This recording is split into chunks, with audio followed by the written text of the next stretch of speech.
They were described as psychopaths who shot people for fun. The leaders of Manchester's most notorious gun gang. I can't underestimate the threat that these two individuals posed. Money, drugs, guns, give them respect. That's what they demand. This is the exclusive story of how a specialist police team took down the leaders of a feared criminal gang, who brought murder and mayhem to the streets of one of Britain's biggest cities. I've been investigating the criminal activity of the South Manchester gangs now for over 20 years. Colin Joyce and Lee Amos are the most ruthless criminals that I've ever investigated.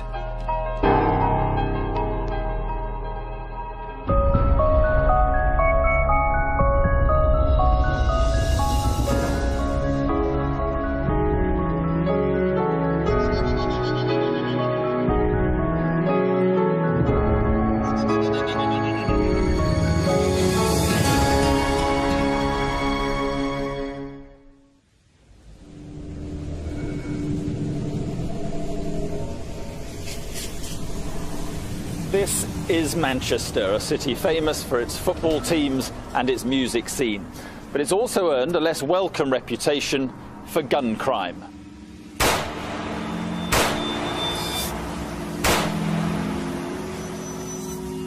In the past few years, Manchester has been blighted by weapons and by gangs.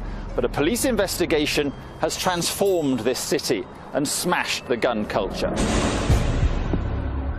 The investigation would lead to a remarkable trial, the most severe sentences in Manchester gangland history, and a unique and controversial publicity campaign.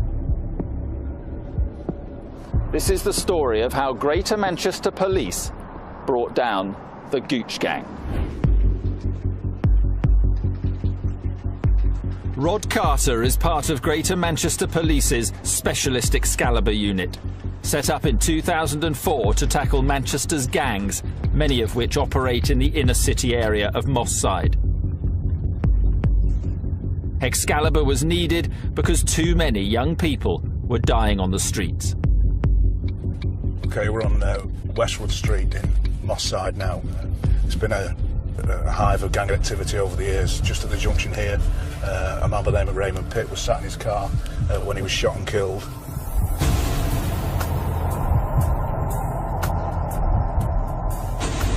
And as we come out at the end of Westwood Street, on the right-hand side is Broadfield Park, where Jesse James, a 15-year-old schoolboy, was shot and killed.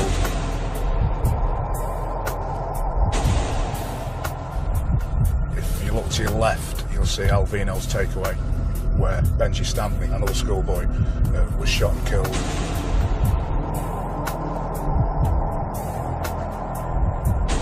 Justin Maynard was shot just on the left-hand side here.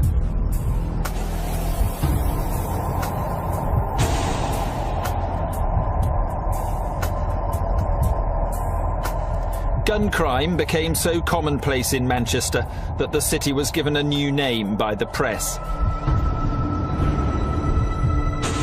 These were violent streets where hooded gang members began wearing body armour under their tracksuits. And gang battles were fought out on hospital corridors. I can remember speaking to a gang member who was 14 years of age, and he told me that he'd taken every drug that you could think of and nothing gave him a high like shooting somebody.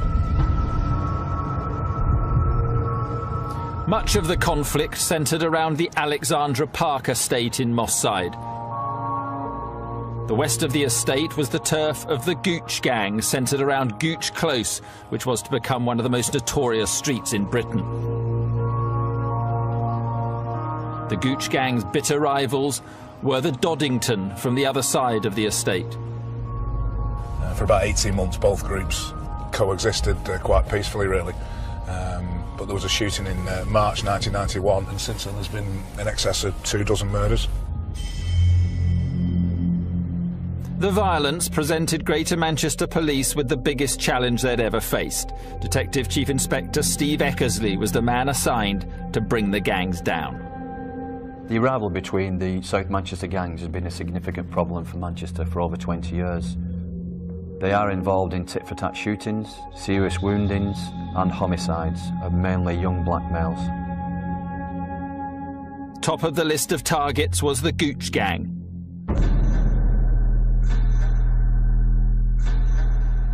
Colin Joyce and Lee Amos were the gang's self-styled generals. They were involved in the criminal use of firearms, gang homicides and the distribution of Class A drugs, which includes heroin and cocaine. They were prepared to use firearms in public areas to murder rival gang members. American law enforcement agencies refer to gang members as being impact players and followers, and I think there's little doubt that Amos and Joyce were certainly the most impactful players involved in the South Manchester gang scene. To speak to them both, they were both quite different characters. Amos always appeared calm and confident. Amos certainly had a reputation around the Moss Side and Longside areas, and he's able to commit acts that most of us would find abhorrent and just be able to walk away from them and carry on as normal. Colin Joyce was a manipulator, and it appeared that quite a few of the other gang members who were not as high up within the hierarchy as him would do things to try and impress him. Both Joyce and Amos had been convicted of firearms offences. The police executed a warrant at a safe house in Moss Side, and in that premises they found a Scorpion submachine gun capable of discharging over 1,000 rounds per minute. They were both found to be wearing jeans that had had the pockets adapted so that they could fit firearms in them, which I think is an indication of the kind of individuals you're dealing with. Joyce and Amos received 9-year sentences, but both were released early on licence. This is Colin Joyce, filmed on the day he left prison. Once on the outside, he quickly regained control of a fearsome gang of thugs and criminals. Yo! This is never-before-seen footage taken at a party attended by members of the Gooch Gang. Although Joyce and Amos weren't present, their key lieutenants were. Wrapping it up. Suck you, girl. This is Hassan Shah, who handled guns and supplied drugs. Ricky. This is Jamaican-born Ricardo Rick Dog Williams, who was prepared to commit murder. And this is his brother, Narada Williams, known as Yardy, who was also ready to kill for the gang. Although they didn't know it, they were on a collision course with the police that would put many of them behind bars for decades.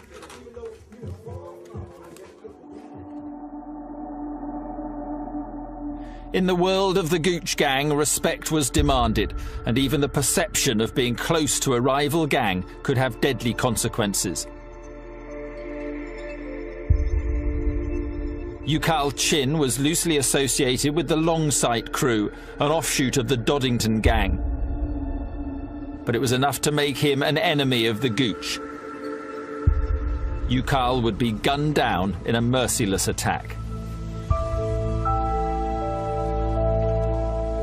In a hospital bed, with blood all on his clothes. That's the last thing I seen of my brother.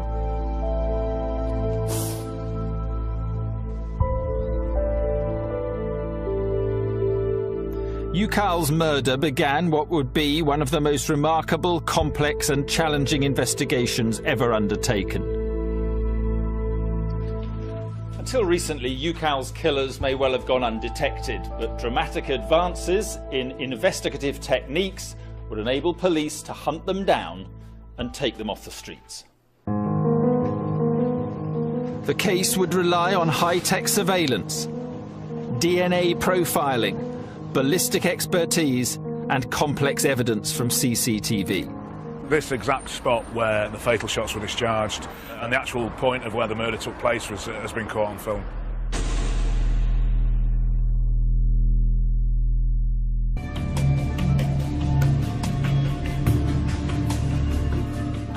Colin Joyce and Lee Amos were the leaders of the Gooch Gang, one of the most violent gangs Manchester has ever known.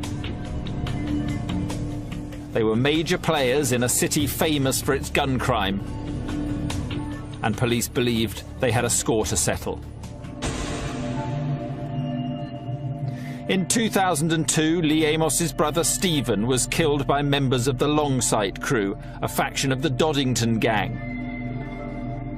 And investigators believed that both Joyce and Amos had vowed to avenge Stephen's death.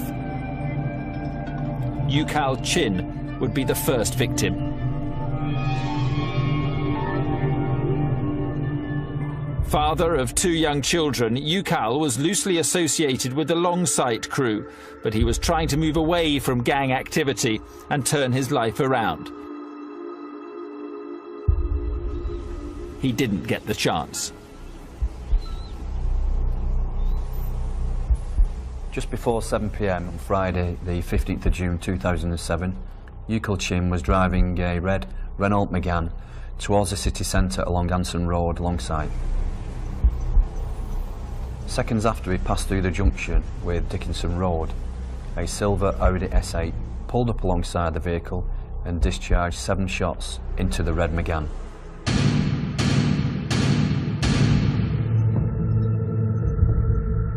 Four of those shots struck Ukal Chin and he was fatally wounded. I was in work and then I saw it was his girlfriend's phone and said, "They shoot Ukal." And then the second time they phoned, I said, don't tell me, because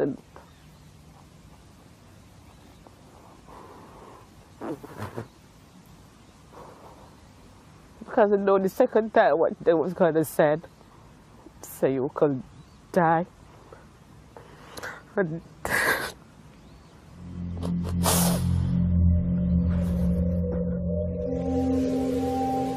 the shooting took place on a busy main road in broad daylight, and a massive police investigation began, led by Detective Chief Inspector Janet Hudson. We had no witnesses who'd seen the identity of the person who pulled the trigger or a driver. We didn't get the full registration number of the vehicle. We didn't recover the gun from this incident. So when you start to break it down to how am I going to detect this job, it's very difficult.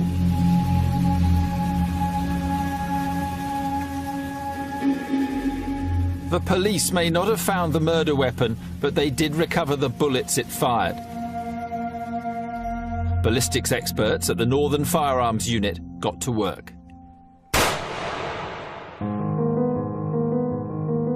7 bullets were recovered from this scene, of which 4 were determined to have hit Ukal Chin. Experts suspected that the bullets had been fired from a Russian-made Baikal pistol. In order to confirm this, they test-fired a similar weapon.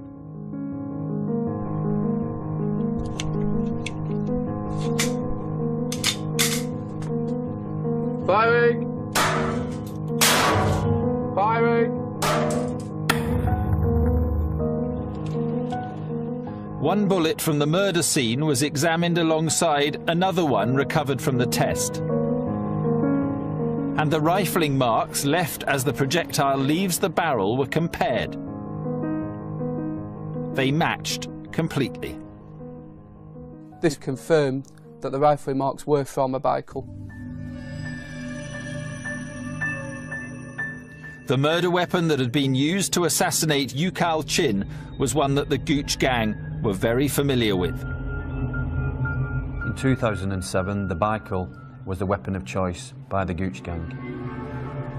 It was a weapon that was readily available and they could be purchased for a couple of £100.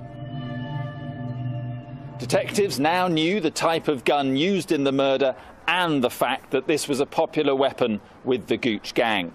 They were also making progress in another key area.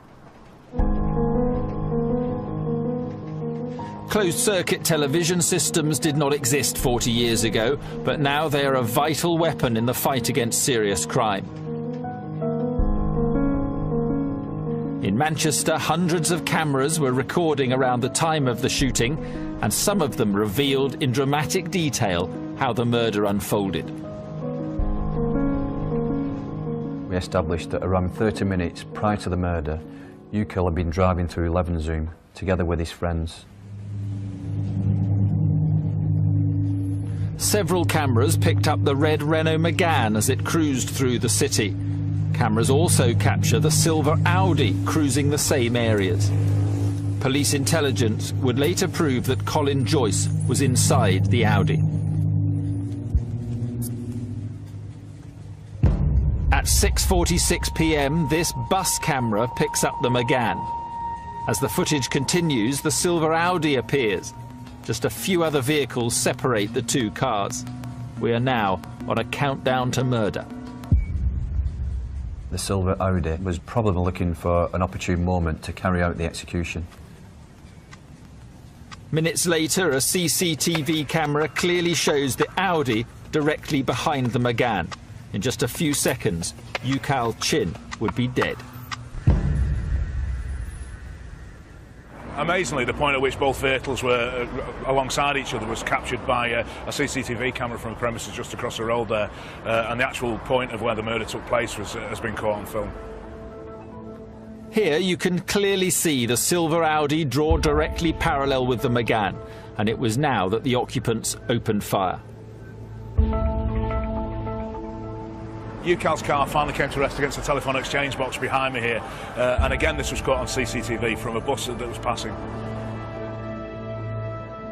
On the left of the footage, a crowd can be seen gathering around the crashed Megane. But it was too late to save Ukal Chin.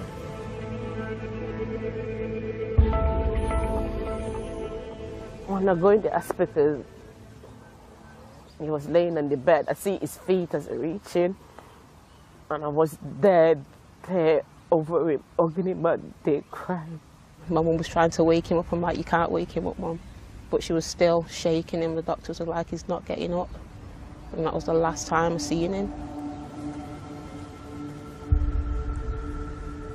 Ukal's killers had raced away from the scene of the attack, but CCTV cameras were once again able to track the vehicle.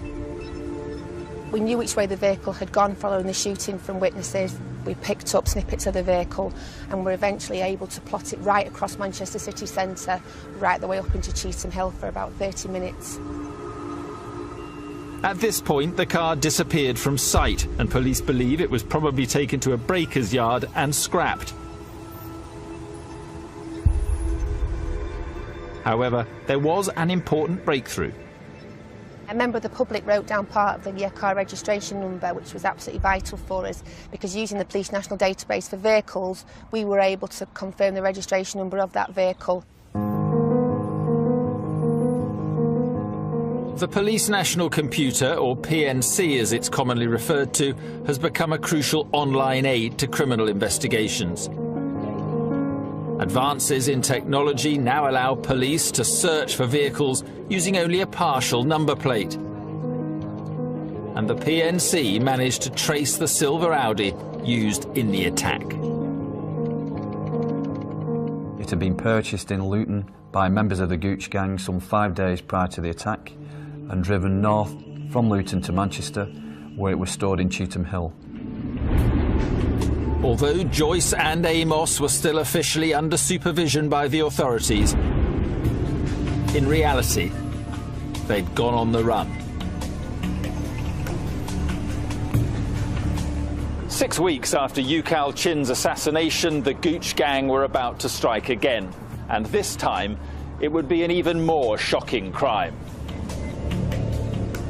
The fact that these individuals have attacked a funeral, I think is unheard of. I don't think not only in Manchester but in criminal history in the country.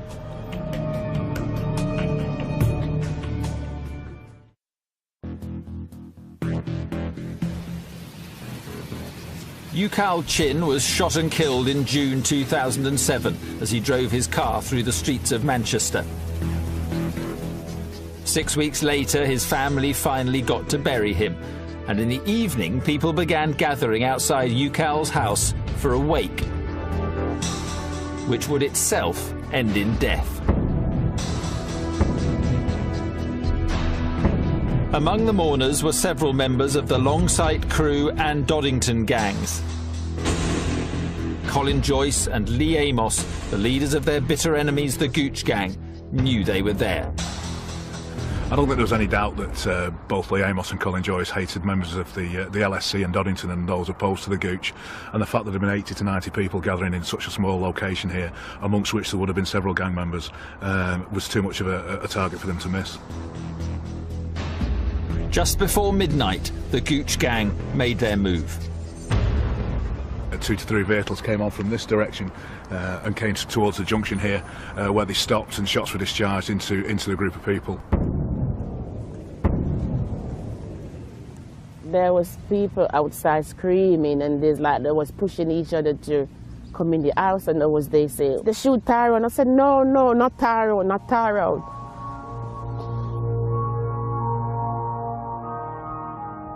Tyrone Gilbert was 24 and about to become a father for the 4th time. Tyrone was near the front of the close and received a fatal wound to his side. He actually managed to run down to the bottom of the close before he collapsed and subsequently died from his injuries. It's just amazing, really, that there weren't more fatalities with the amount of people that there were about.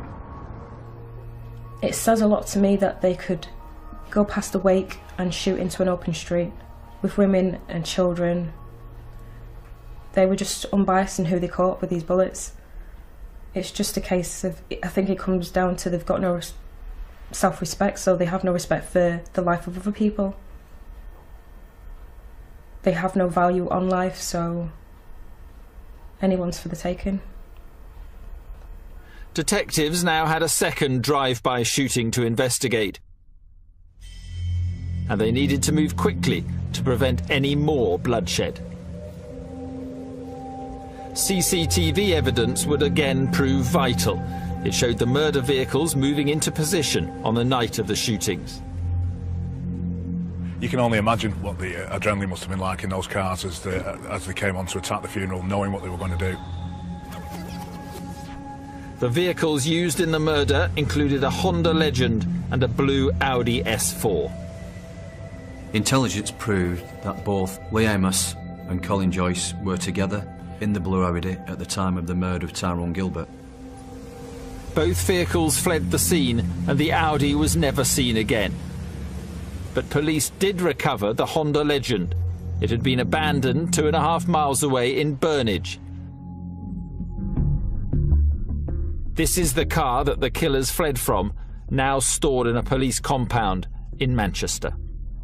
There's quite a significant amount of both ballistic and forensic evidence recovered. In fact, you can see in the door frame here where a bullet has passed through, where one of the assassins has been sat in the seat and discharged his weapon through the window. The vehicle itself had been disguised somewhat by having the rear windows blacked out. Some of this material has been removed now in an attempt to recover fingerprints. The rear window is still blacked out, however. Quite a lot of the evidence within the vehicle was key in securing convictions on a number of the individuals who stood trial with Joyce and Amos. Police were about to get their next major breakthrough in the investigation. A balaclava was found snagged on barbed wire near the scene of the abandoned Honda Legend. Officers now turned to forensic science in their efforts to solve the case. The Forensic Science Service assists over 120,000 police cases every year.